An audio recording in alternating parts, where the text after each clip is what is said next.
The great assembly hall stretched upward until the ceiling disappeared into artificial clouds. Captain Marcus Webb stood on the central platform, surrounded by a shimmering energy barrier that hummed with barely restrained power. Above him, tier upon tier of observation galleries rose like the interior of a massive stadium, filled with thousands of alien beings. Some had multiple heads. Others existed as clouds of luminescent gas contained in transparent cylinders. A few defied description altogether, existing in dimensions Marcus's eyes struggled to perceive. At the very top of the chamber, 5 massive thrones floated in a gravitational void, the supreme arbiters of the Galactic Dominion. Each represented a different type of sentient life that had evolved across the galaxy. They were ancient, powerful, and until this moment, Marcus had only read about them in classified briefings. The largest arbiter spoke first. Its name was Thelgax, and its body resembled a mountain of living crystal that pulsed with inner light. When it spoke, the words bypassed ears entirely and resonated directly in Marcus's skull. Species designation 7-3-9-1. You call yourselves human. You stand accused before this council of crimes against galactic law. Marcus kept his hands clasped behind his back. Military discipline. Show no fear. Beside him, his diplomatic team of 12 stood equally still. They had trained for this moment for 3 years, running simulations of every possible scenario, but nothing could truly prepare them for the reality of standing before a governing body that controlled 8,000 species across 70,000 light years. Your first crime, continued another arbiter. This one, a being of living shadow named Voroneth, is illegal expansion into protected space. You have established colonies in Sector 771, violating the expansion protocols established 40,000 years before your species discovered fire. Your second crime, added a third arbiter, a creature of pure energy called Velthune that flickered like a trapped star, is the unauthorized development and use of faster-than-light technology. Only species granted Dominion approval may utilize FTL drives. You are not granted approval. Marcus listened carefully. In the galleries above, he could see alien representatives leaning forward. Their various sensory organs focused on the humans below. Some looked curious. Others appeared hostile. Most seemed simply bored, as if they had witnessed this scene countless times before. Young species discovered space travel. Young species violated galactic law. Young species were brought before the arbiters. Young species were punished. The pattern had repeated for millions of years. Your third crime, Thelgax's voice resonated again, is military buildup in violation of development restrictions. Your species is classified as Type 1.2 on the civilization scale. You are permitted only system defense capabilities. Our monitoring stations detected weapons platforms, military vessels, fortified installations across 17 star systems. This constitutes an act of aggression. A murmur rippled through the galleries. Several species began communicating in their various languages, creating a cacophony of sound that ranged from clicks and whistles to subsonic rumbles that Marcus felt in his chest. Thelgax raised one crystalline appendage, and silence fell instantly. The Dominion has been patient with your species. We allowed your initial expansion from your homeworld, Earth, as is customary for newly spacefaring civilizations. We overlooked your crude attempts at establishing a presence on your neighboring planets. We even tolerated your first primitive FTL experiments. But you have pushed beyond acceptable boundaries. The Arbiter's crystalline body flared brighter. The sentence is clear. Species containment. Your homeworld will be sealed with a spatial barrier. No ship may leave or enter for a period of 1,000 of your years. Your existing colonies will be dismantled. Your vessels will be destroyed. This is the Dominion's judgment. Marcus finally spoke. His voice was calm, steady, carrying clearly in the vast chamber despite having no amplification. We reject your authority. The effect was instantaneous. The murmuring in the galleries exploded into an uproar. Delegates stood, shouted, gestured wildly. Some species began displaying threat postures. One reptilian representative, larger than the others, roared loudly enough to rattle the energy barrier around the human platform. Thelgax's crystalline form pulsed with what Marcus interpreted as shock. You reject? You are barely capable of crossing your own stellar neighborhood. Your fusion drives are primitive toys compared to quantum displacement technology. Your weapons are chemical and kinetic projectiles. You have no standing to reject anything. We have every standing, Marcus replied. He took a step forward, and the energy barrier flickered in response. The guards positioned around the platform tensed, their various appendages moving toward weapons. You have made assumptions about humanity based on incomplete information. That was your first mistake. Voronith's shadow form seemed to grow darker. Assumptions. We have monitored your species for 200 of your years. We know exactly what you are capable of. No, Marcus said simply. You know what we showed you? It's brought a different kind of silence. Not the enforced quiet of before, but the silence of confusion. In the galleries, the delegates stopped moving. Even the arbiters seemed to pause. Explain yourself, Thelgax demanded. Marcus gestured to one of his team members. A woman named Dr. Rivera, who served as humanity's chief technology officer for this mission.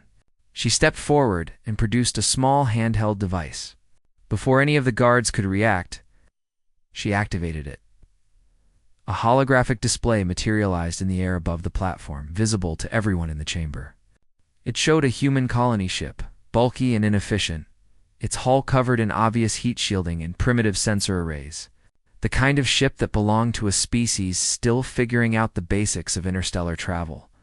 This, Dr. Rivera said clearly, is what you have been monitoring. Model designation: Pioneer-class colony vessel. Fusion drive. Conventional weapons. Nothing that violates your technological restrictions. Exactly, Thelgax responded. These are your vessels. This proves our assessment. No, Marcus interrupted. These are our decoys. Dr. Rivera touched the device again. The hologram changed. The bulky colony ship dissolved, replaced by something entirely different. Sleek, dark, covered in hull plating that seemed to absorb light rather than reflect it. The sensor array was compact, but sophisticated. The drive system showed technology that made several delegates in the galleries gasp audibly. This, Marcus said, allowing a slight smile to cross his face, is what you have not been monitoring. This is what has been operating in your space for the last 60 years. A delegate that resembled an oversized insect with iridescent wings stood abruptly. Impossible. Those energy signatures, that hull configuration, those are design principles from precursor technology. You could not possibly have developed that independently. We didn't, Marcus admitted. We found it. The chamber erupted again.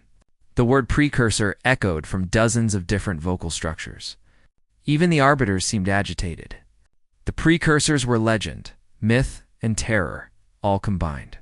An ancient civilization that had dominated the galaxy 2 million years ago, then vanished without explanation. Their technology was so advanced that even the fragments they left behind were barely understood by modern species. You lie, Thelgax stated flatly. All precursor sites are monitored and restricted. If you had discovered one, we would know. You would know if we discovered one in Dominion space, Marcus corrected. We found ours in the dead zone. The region you have marked is off limits for 60 million years. The region you tell younger species contains nothing but stellar hazards and radiation. Belthune flickered intensely. The dead zone is forbidden for good reason. It is dangerous beyond measure. It is, Marcus agreed. We lost 17 scout ships before we successfully mapped a safe route through the radiation belts. But on the other side, we found something. A derelict. A precursor vessel, intact and functional, drifting in orbit around a neutron star. When you took it, Voronith's voice was almost a whisper now. We studied it, Marcus said. For 60 years. And we learned. He looked up at the arbiters, meeting what passed for their eyes with steady confidence. You wanted to know why we built military installations, why we expanded so aggressively, why we pushed into space despite knowing it would bring us here before you, facing judgment. The answer is simple. We discovered something that changed everything. And once you understand what we found, you will realize that your sentence, your containment order, Your entire approach to humanity is not just wrong. It is a mistake that could doom every species in this galaxy." Marcus paused, letting the words sink in. "The question is, are you willing to listen? Or will you let your pride destroy what might be your only chance at survival?" Thelgax's crystalline body pulsed rapidly, a sign of deep agitation. "You threaten us? In our own chamber? No, Arbiter. We are trying to save you." Arbiter Thelgax allowed the silence to extend for nearly a full minute. In that time, Marcus could feel thousands of alien eyes studying him and his team. The human delegation stood perfectly still, showing neither fear nor aggression. They had practiced this too. Project Calm Confidence. Show respect, but not submission. Make them curious. Finally, Thelgax spoke. "You claim to have discovered precursor technology. You claim this justifies your violations. Very well, prove it. Show us this vessel you allegedly found." Dr. Rivera touched her device again. The hologram shifted, showing a massive derelict ship floating in the darkness of space. It dwarfed anything the Dominion currently operated. The hull was smooth, almost organic in appearance, covered in patterns that seemed to shift and change even in the static image. "This is the vessel we designated Discovery Site Alpha," Dr. Rivera explained. "Located in dead zone coordinates we cannot share for security reasons. Initial scans showed it was approximately 1.8 million years old. The hull material is a form of programmable matter we still do not fully understand. The power systems utilize zero-point energy extraction. The drive technology operates on principles our best physicists are still trying to comprehend." A delegate from the archive species, an ancient civilization known for their libraries and historical knowledge, stood slowly. His name was Professor Quinn, and he was considered one of the foremost experts on precursor history in the known galaxy. "If what you say is true, this is the most significant archaeological find in modern galactic history. The Dominion has standing protocols for such discoveries. You should have reported it immediately. You would have taken it from us," Marcus replied bluntly. "Claimed it as galactic heritage. Locked it away in a vault somewhere while committees spent centuries debating how to study it. Meanwhile, Earth would have remained a backwater world, subject to your laws and restrictions. So you chose theft instead," Voronith stated. "We chose survival," Marcus corrected. "Because the ship was not empty?"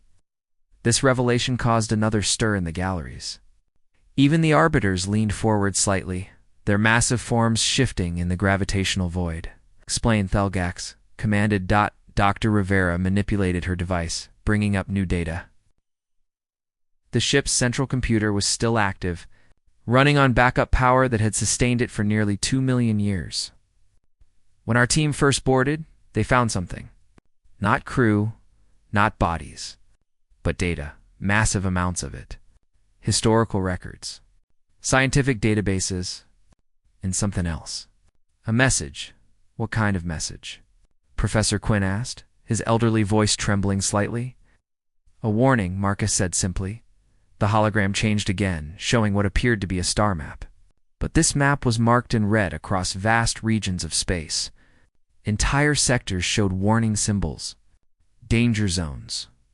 Areas marked as lost or compromised.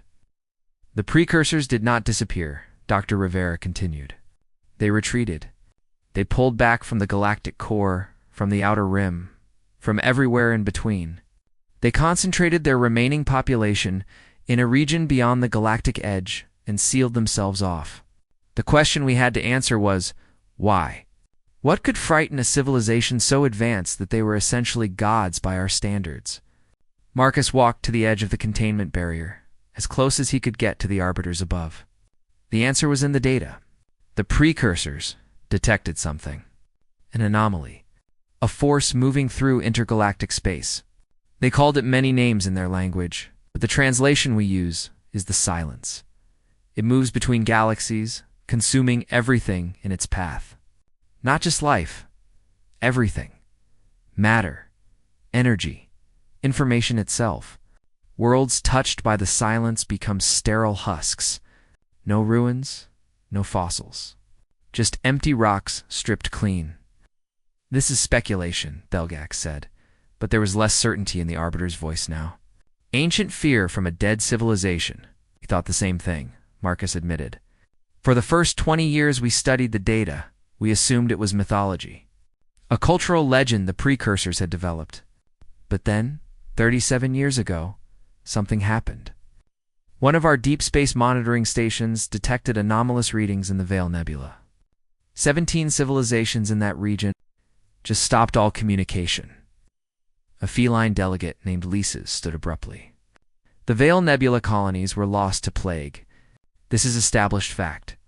That is what the Dominion told you, Dr. Rivera replied. But we sent probes. Secret missions into that region. What we found was not plague. We found empty worlds.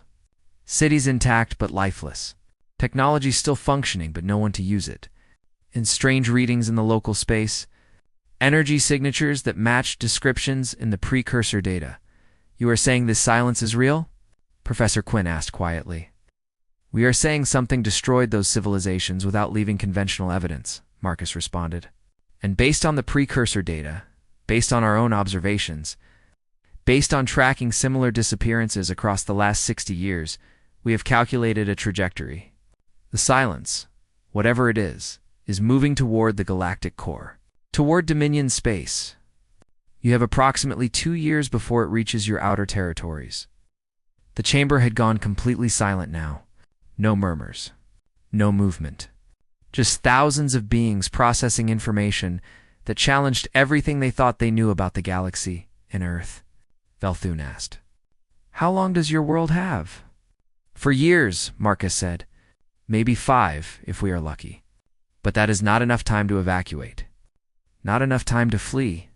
The precursors tried running. They abandoned half the galaxy, and it still found them eventually. Running does not work. Then what do you propose?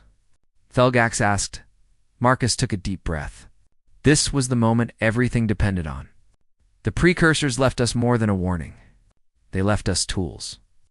The ship we found contained manufacturing data, blueprints, instructions for building, technology specifically designed to defend against the silence, shield systems, weapon platforms, detection networks.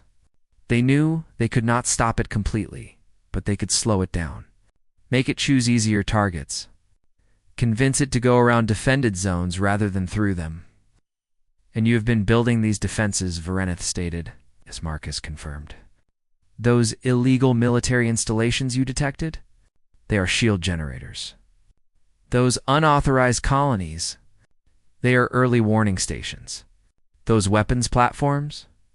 They are based on precursor designs specifically created to disrupt silence energy patterns. We have been preparing for war against an enemy most of you do not even believe exists. Dr. Rivera pulled up more data. We have 17 primary defense nodes established along the likely approach vector. Each can project a precursor pattern shield across approximately 5 light-years of space. Combined with the detection network, we can create a defensive perimeter that might slow the silence enough to buy time. Time for what? Lises asked. Time to build more defenses, Marcus said. Time to warn other civilizations. Time to organize a galaxy-wide response. The precursors fought alone, and they failed. But if every species works together, pooling resources and technology, we might have a chance. This is why you violated our laws, Thelgax said slowly. You believed you were saving us? We know we are saving us, Marcus corrected. The question is whether you will help or hinder that effort. You can maintain your containment order. You can destroy our installations and our ships. You can enforce your precious laws while the silence approaches. Or you can recognize that the rules changed the moment we found that precursor ship. The galaxy is facing an extinction-level threat, and humanity happens to be the only species with the knowledge to fight it. He paused, then added quietly, We did not ask for this responsibility. We did not want it. But we will not abandon it. With or without the Dominion, we will defend Earth. The question is whether the rest of the galaxy will stand with us or fall alone. Arbiter Thelgax's crystalline form pulsed rapidly, patterns of light flowing through its structure like thoughts made visible. You expect us to believe this based on data from a derelict ship and your interpretation of missing colonies? The Dominion has existed for 400,000 years. We have weathered countless threats. Why should we trust a species barely 2 centuries into space travel? Marcus had expected this. Skepticism was natural, especially from a governing body that had seen thousands of young species make grandiose claims. You should not trust us, he said simply. You should verify. Send your own teams to the Veil Nebula. Examine the empty worlds. Study the energy readings. Or, if you prefer something more immediate, we can provide a demonstration. What kind of demonstration?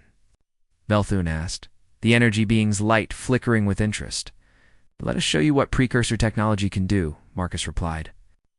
What we have learned, what we have built. If you see it in action, you can make an informed decision about whether we are lying or whether the threat is real. The arbiters conferred silently, their methods of communication beyond human perception. Finally, Thelgax spoke. We will observe this demonstration. But know this, if we determine you are deceiving us, the punishment will be severe. Understood, Marcus said. The chamber began to shift. The containment barrier around the humans dissolved, and the entire assembly moved through corridors of impossible size toward observation platforms. Marcus and his team were escorted by guards that resembled armored giants, each carrying weapons that could probably vaporize a building. But the humans showed no fear. They walked with calm purpose, and this bothered many of the alien observers. Prey species should act like prey. Why did these humans seem so confident? The observation deck overlooked open space beyond the Dominion station. It was a massive room with transparent walls that provided an unobstructed view of the stars. Thousands of delegates filled the space, jostling for position to witness whatever the humans were about to show them. Marcus moved to a communication panel and entered a coded sequence. Lieutenant Hayes, this is Captain Webb. Deploy Unit 7. The response came immediately. Confirmed, Captain. Unit 7, deploying in 30 seconds. All eyes turned to the viewing area. For a moment, nothing happened. Then space itself seemed to ripple like heat waves rising from hot pavement. Reality twisted, folded, and a ship appeared where nothing had been visible moments before. The collective gasp from the assembled delegates was almost musical in its variety. The ship was enormous, easily 3 kilometers in length. Its hull was midnight black, absorbing light rather than reflecting it. The design was sleek and predatory, covered in geometric patterns that hurt to look at directly. It moved with impossible grace for something so large, gliding through space as if the laws of physics were mere suggestions. That is a warship, Ambassador Lises whispered, her feline features showing clear alarm. A dreadnought-class vessel at minimum? But the power readings are impossible. Our sensors cannot even measure them accurately. Dr. Rivera stepped forward, her voice clear and professional. This is the HSS Defender, one of 17 primary defense platforms we have constructed using precursor manufacturing techniques. The hull is composed of programmable smart matter that can adapt to different threat profiles. The propulsion system uses quantum displacement drives, allowing speeds approximately 40 times faster than your current FTL technology. A reptilian delegate named Cross stood abruptly. 40 times? That is impossible for a species of your level. We agree, Dr. Rivera said calmly, which is why we did not develop it ourselves. We copied it from the precursor ship. The weapon systems utilize zero-point energy, drawing power directly from quantum vacuum fluctuations. And the shields use a technology we do not fully understand, but can replicate. Demonstrate, Thelgax commanded. Dr. Rivera nodded to Marcus, who spoke into the communicator again. Lieutenant Hayes, prepare for defensive demonstration. Request a minion patrol vessel for target practice. Veranath's shadow form expanded slightly. You wish to fire on our ships? We wish to show you what your ships cannot do to ours, Marcus corrected, and what our ships can do to yours without destroying them. Is there a patrol vessel available for a non-lethal engagement? After a moment of consultation, A Dominion patrol ship moved into position. It was an impressive vessel by any standard. 500 meters of armored hull bristling with weapons and sensor arrays. The kind of ship that enforced Dominion law across 1,000 worlds. "The patrol ship will fire on your vessel," Thelgax announced. "Full power. You may defend however you choose," acknowledged, Marcus said. "Lieutenant Hayes, shields to maximum. Prepare to receive fire." On the viewing screen, the Dominion patrol ship charged its main weapon. Energy built up in visible waves, crackling along the hull. Then it fired. A beam of concentrated power lanced across space, bright enough to temporarily blind unprotected eyes. The beam struck the human ship dead center and did nothing. The energy simply stopped when it hit the shields. Spreading across an invisible barrier like water hitting glass, it dispersed harmlessly into space, not even slowing the human vessel's movement. "Impossible," someone in the crowd whispered. The patrol ship fired again. And again, different weapons, different energy types, kinetic projectiles, plasma bolts, gravitational distortion fields, everything in the Dominion arsenal. None of it penetrated. None of it even seemed to stress the shields. "Precursor shielding operates on principles we are still studying," Dr. Rivera explained as the demonstration continued. "It does not absorb energy or deflect it in conventional ways. Instead, it creates a fold in space-time around the protected vessel. Attacks pass through normal space while the ship exists slightly out of phase. The energy never actually touches the hull." "I'll show them our weapons," Marcus said quietly. Lieutenant Hayes returned fire. "Non-lethal disable pattern." The human ship finally responded. A weapon port opened on its sleek hull, and a thin beam of blue-white energy emerged. It did not fire at the patrol ship.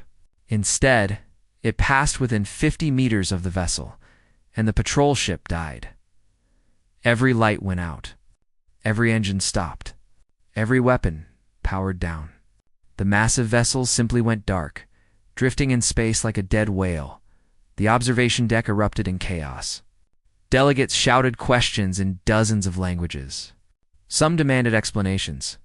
Others called for immediate action against the humans. A few simply stared in shocked silence. "What did you do?" Thelgax demanded, the Arbiter's voice cutting through the noise. "Electromagnetic pulse weapon," Dr. Rivera answered calmly. "Based on precursor designs, it generates a cascading field collapse that shuts down all electronic systems. Within a specific radius, without causing permanent damage, the patrol ship will recover in approximately 10 minutes. No harm to the crew, no structural damage, but complete tactical disable." "You could have destroyed them," Professor Quinn observed quietly. "Yes," Marcus agreed. "We could have, but we chose not to. Just as we chose not to use these ships aggressively. Just as we chose not to threaten Dominion space despite having the capability. We built these vessels for defense, not conquest." Voronith's shadow seemed to deepen. "How many such ships do you have?" "Enough," Marcus replied. 17 primary platforms like this one. 43 smaller escort vessels. 112 defensive installations. And manufacturing capability to build more. We have been working for 60 years on this project. Every resource Earth could spare has gone into preparation. For a threat you cannot prove exists, Thelgax stated, "Can't I?" Marcus gestured to Dr. Rivera, who brought up new data on the main display. 3 months ago, one of our deep space monitoring stations detected anomalous readings moving through the Helix sector. Energy patterns matching precursor descriptions of the silence. We sent a ship to investigate.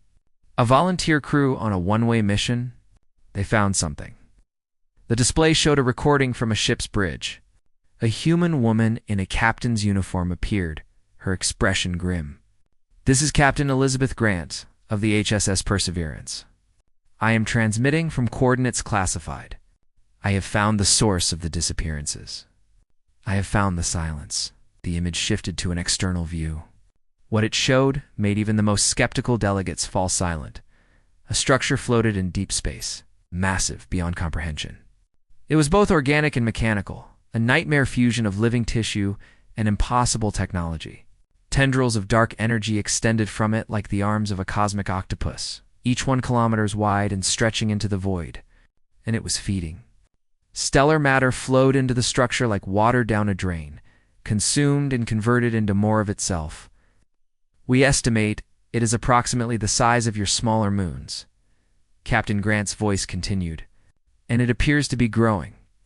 I attempted communication. No response. It does not recognize us as intelligent. We are simply resources to be harvested. The recording showed the structure detecting the ship. Tendrils began to reach toward it, moving with purpose. Then, impossibly, they stopped.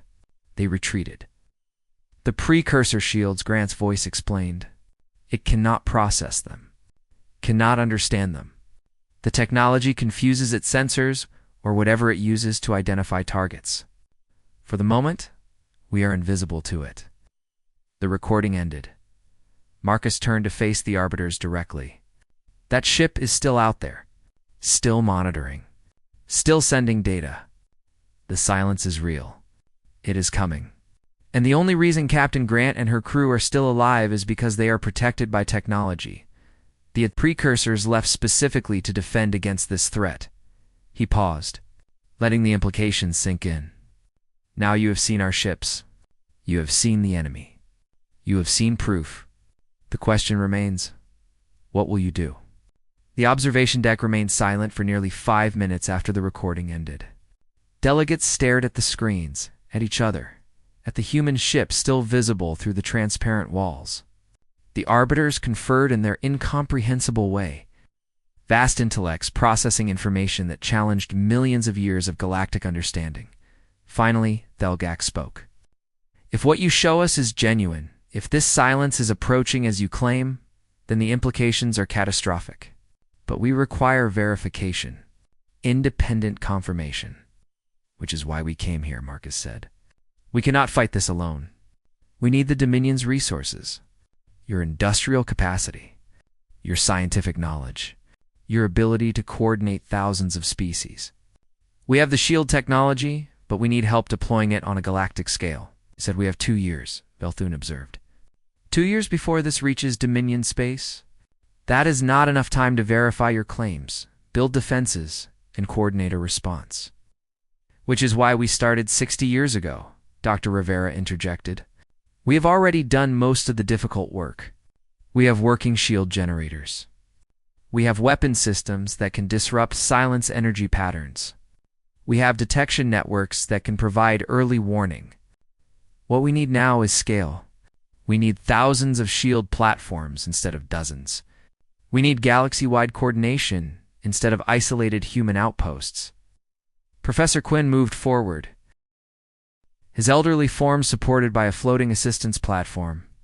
You said the precursors left manufacturing data, technical specifications. Can you share this information? Marcus hesitated, and that hesitation was noticed by everyone in the room. That depends on whether the Dominion is willing to work with us as partners rather than subjects. We did not spend 6 decades preparing to defend the galaxy only to be treated as primitive children who stumbled onto something they do not understand. You want concessions, Voroneth stated. Political leverage. We want respect, Marcus corrected firmly. We want Earth and her colonies recognized as sovereign territory. We want humanity's contribution to this defense acknowledged. And we want a seat at whatever council is formed to coordinate the response. Not as observers. As equals, the chamber erupted again. Several delegates objected loudly to the idea of a Type 1.2 civilization having equal standing with ancient species. Others argued that anyone with precursor technology deserved consideration regardless of age. The debate raged while the arbiters watched silently. Ambassador Lises approached Marcus during the chaos, speaking quietly. You are playing a dangerous game, Captain. The Dominion does not respond well to demands. Then they will lose, Marcus replied simply, because we will protect Earth with or without them. But if they want access to the shield technology, if they want their worlds defended, they will negotiate. And if they refuse, if they simply take your ships, your technology, your people by force, Marcus smiled slightly. We have 17 warships based on precursor designs. They just watched one of them casually disable a Dominion patrol vessel. How many ships would they need to send against all 17? And while they are trying to conquer us, the silence approaches. Every day wasted on conflict is a day not spent building defenses. The arbiters are not stupid. They will do the math. Thelgax's voice suddenly cut through the debate, imposing order through sheer force of will. Enough. We have heard arguments from all sides. Now we will make decisions. Captain Webb, your demonstration was impressive. Your warnings are concerning. Your demands are unprecedented. We require time to deliberate. How much time? Marcus asked. Every day we delay is a day the silence moves closer. 72 hours, Thelgax replied. We will examine your evidence. Send teams to verify your claims about the Veil Nebula. Consult with our scientific advisors. Then we will render judgment. And in the meantime, Dr. Rivera asked, you and your delegation will remain here as guests of the Dominion. Comfortable quarters will be provided. You will have limited freedom to move about the station. But you will not leave. And you will not communicate with your ships or Earth without our monitoring. These are non-negotiable terms. Marcus considered this. It was essentially house arrest, but polite house arrest. Acceptable. But I want assurances that our ships will not be interfered with during your deliberations. You have that assurance? Belthune stated. We may be skeptical, but we are not fools. We will not provoke a conflict while investigating your claims. The human delegation was escorted from the observation deck to a suite of rooms that would have been luxurious by any standard. The quarters featured adaptive furniture that adjusted to human physiology, environmental controls set to Earth normal conditions, and viewports showing the surrounding space. Once they were alone, and certain the rooms were not monitored beyond standard security, the team gathered in the central living area. Dr. Rivera spoke first. That went better than expected. They are actually considering our proposal. They have no choice, Marcus replied, removing his formal jacket and sitting heavily in a chair that molded itself to support him. We showed them a threat they cannot ignore, and a solution they cannot independently replicate. Basic game theory. Cooperation benefits both parties. But will they accept us as equals? Lieutenant Hayes asked. That is a huge psychological shift for species that have been running the galaxy for hundreds of thousands of years. They do not have to like it, Marcus said. They just have to agree to it. Once we start working together, once they see that humans can contribute meaningfully to the defense effort, attitudes will change. Or they won't. Either way, we get what we need. Resources and coordination. Dr. Rivera pulled up a data pad. I am more concerned about the verification teams. If they send investigators to the Veil Nebula and find something that contradicts our evidence, we will lose all credibility. They won't, Marcus said confidently. Because everything we showed them is real. The empty colonies are real. The energy signatures are real. Captain Grant's mission is real. The only question is whether they will interpret the data the same way we have. Over the next 72 hours, the human delegation waited while the Dominion investigated. Teams were dispatched to the Veil Nebula. Scientists examined the recordings of the silent structure. Analysts studied the precursor data. The arbiters consulted with advisors from hundreds of species. Marcus spent the time preparing for every possible outcome. If the Dominion agreed to partner with humanity, he had proposals ready for how to coordinate the defense effort. If they refused, he had contingency plans for independent action.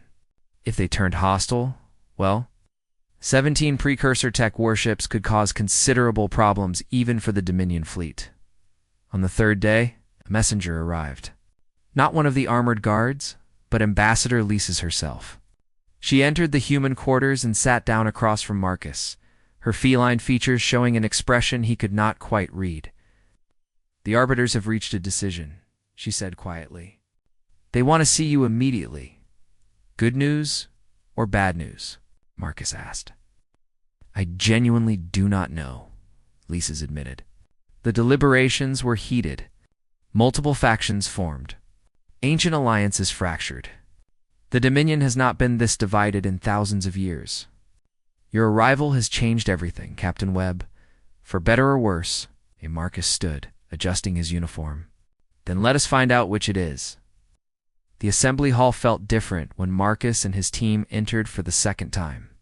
The atmosphere had changed from hostile curiosity to something more complex. Tension, uncertainty, fear. Perhaps, though, it manifested differently across thousands of species. The galleries were packed with even more delegates than before, and the noise level suggested heated debates had been occurring. Right up until the humans arrived, the arbiters sat in their gravitational void, massive and imposing as ever. But Marcus noticed subtle differences. Thelgax's crystalline structure showed patterns he had not seen before, rapid fluctuations suggesting stress or conflict. Varanus' shadow form seemed less solid, as if the being was having difficulty maintaining cohesion. Only Velthune appeared unchanged, the energy being flickering with the same steady rhythm. Thelgax spoke first. Captain Marcus Webb of Earth, we have completed our investigation. Our teams confirmed the empty colonies in the Veil Nebula. They found exactly what you described. Intact cities devoid of life, technology functioning without operators, and energy signatures that match the precursor warnings. We also detected long-range anomalies, consistent with a massive structure moving through deep space. A murmur ran through the galleries. So it was true. The threat was real. Additionally, Thelgax continued, our scientists have examined the technical data you provided. The precursor shield designs are genuine. The manufacturing specifications are viable. The weapon systems could indeed function as described. Your claims are supported by evidence. Marcus allowed himself a small breath of relief, but he kept his expression neutral. This was only the first part. The hard part came next. However, Varanus interjected, the word hanging in the air like a blade. Your demands present significant complications. The political, social, and philosophical implications of granting a Type 1.2 civilization equal standing with ancient species are profound. Many delegates argue that such a precedent would destabilize the carefully balanced power structures that have maintained galactic peace for millennia. Others argue, Velthune added, that survival outweighs tradition, that pragmatism must supersede pride. The Dominion has been debating for 3 days, Thelgax said. We have heard arguments from all factions. We have considered historical precedent and future implications. And we have reached a decision. The chamber fell absolutely silent. Every being present leaned forward, waiting. The charges against humanity are suspended, Thelgax announced, pending full cooperation on defense preparations against the silence. Your military installations will be recognized as legitimate defensive structures. Your vessels will be granted provisional military status, and Earth will be granted limited sovereignty within defined territorial boundaries. Marcus felt the tension in his shoulders ease slightly, but he waited. There was more coming.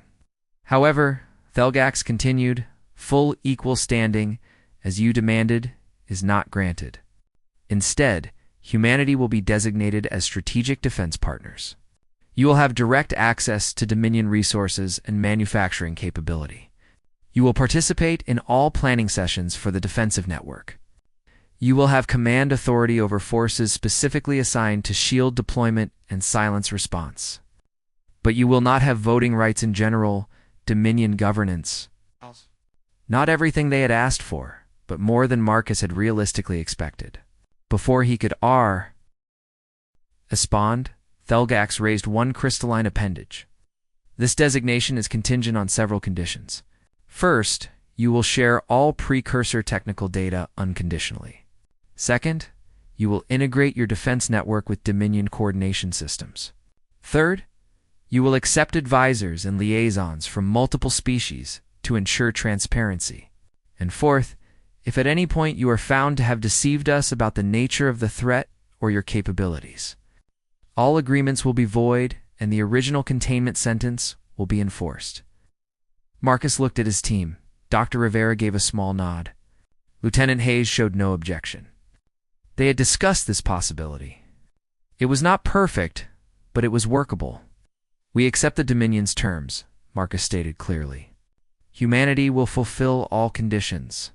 We will share the precursor data. We will integrate our systems. We will work transparently with your representatives. And we will prove that this partnership benefits everyone. Then it is decided, Thelgax declared.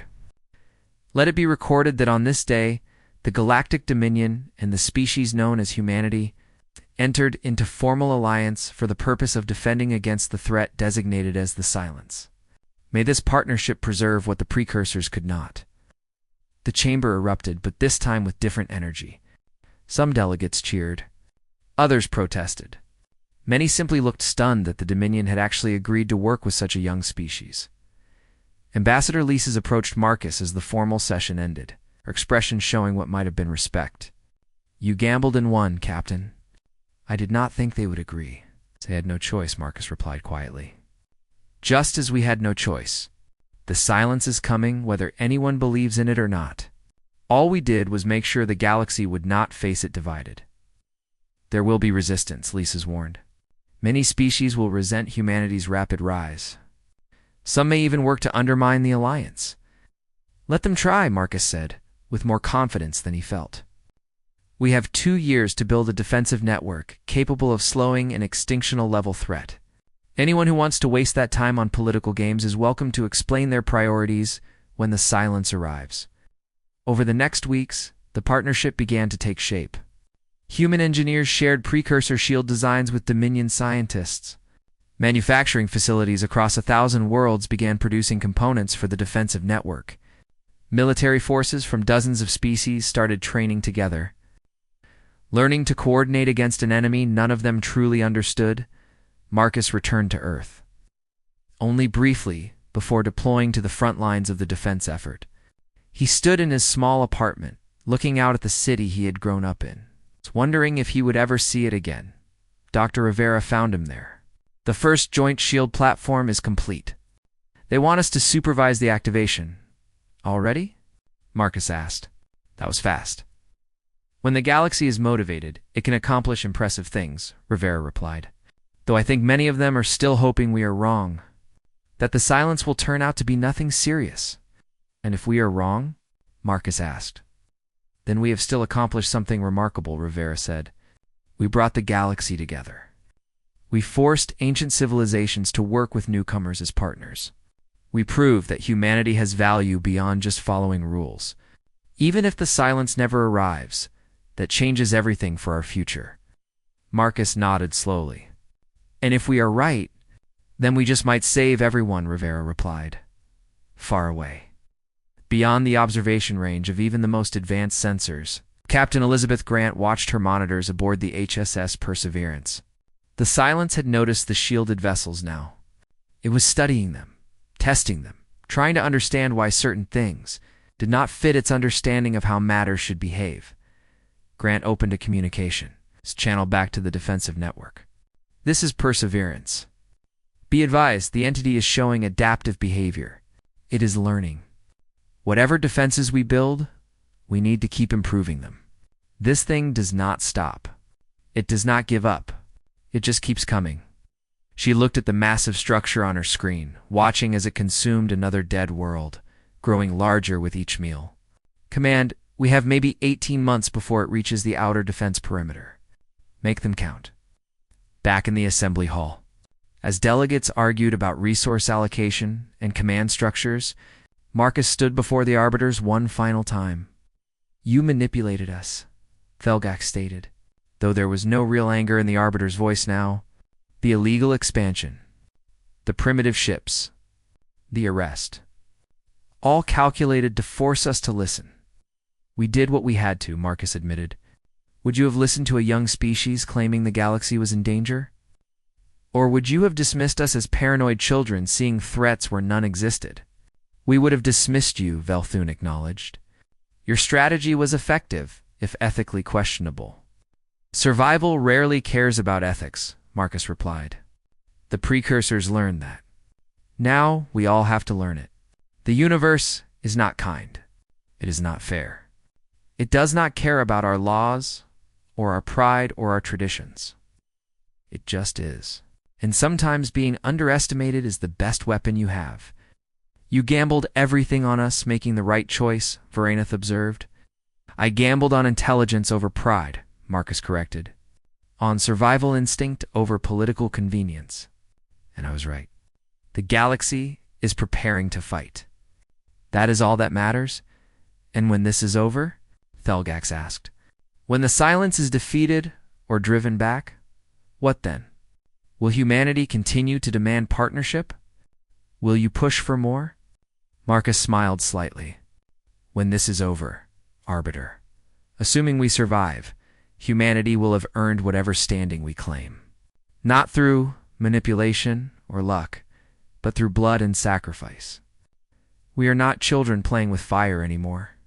We are the species that saw the threat coming and had the courage to act. That is worth something. He turned to leave, then paused.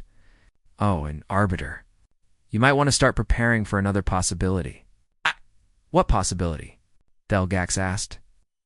That humanity is not the only young species to discover precursor technology. That we might not be the only ones preparing for threats you do not see coming. The galaxy is larger than even the Dominion knows, and it is full of surprises. As Marcus walked out of the chamber. Leaving the arbiters to contemplate that disturbing thought, he allowed himself a genuine smile. The galaxy had laughed at humanity, had dismissed them as primitive, had tried to contain them. Now the galaxy was learning that humanity's greatest strength was not weapons, or technology, or shields. It was the ability to see what others missed, to prepare when others ignored, to act when others hesitated. The Dominion had made a mistake. They had underestimated Earth. It was a mistake they would not make again.